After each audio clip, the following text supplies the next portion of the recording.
Hello అండి, welcome to our cooking series.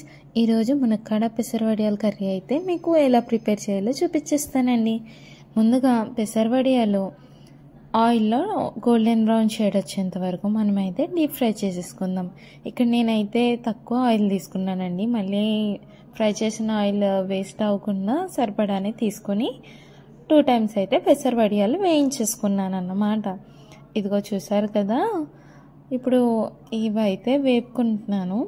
ఇవి ఇలాగా మనకి గోల్డెన్ బ్రౌన్ షేడ్ అయితే వచ్చేయాలండి. వచ్చాక అప్పుడు తీసేసి పక్కన పెట్టుకోవాలి.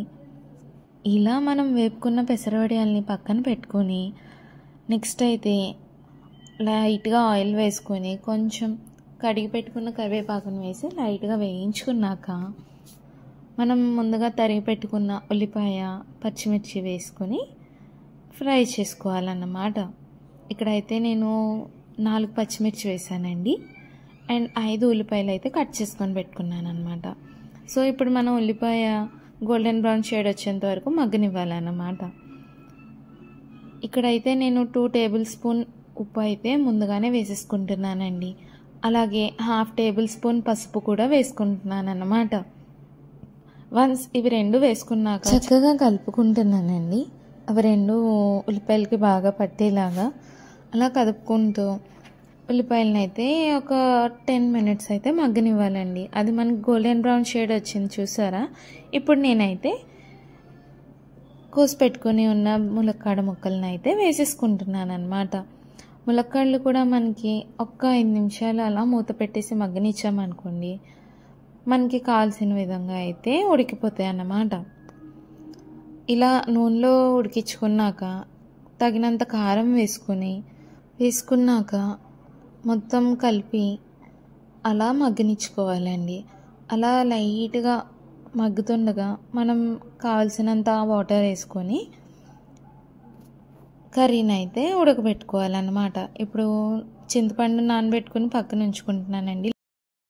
ఇందాక వాటర్ వేసుకున్నాం కదండి, ఎంతవరకు కర్రీ ఉడికిందో ఒకసారి తీసుకుని చూద్దాము. సో వాటర్ అయితే బాయిల్ అవుతుందండి, కర్రీ బాగానే ఉడుకుతుంది. సో ఇప్పుడు మనం ఏం చేయాలంటే ఇందాక మనం వేపి పెట్టుకున్న పెసరవడియాలన్నీ వేసేసుకోవాలండి. పెసరవడియాలు వేసాక ఒకటి గుర్తుపెట్టుకోండి, ఎక్కువ కలిపేయకూడదు అనమాట. ఇదిగోండి వాటర్ అన్నీ అయితే బాయిల్ అయిపోయాయి. సో ఇప్పుడైతే ఇందాక మనం నానబెట్టుకున్న చింతపండు పులుపుని అయితే వేసుకుంటున్నాం అన్నమాట.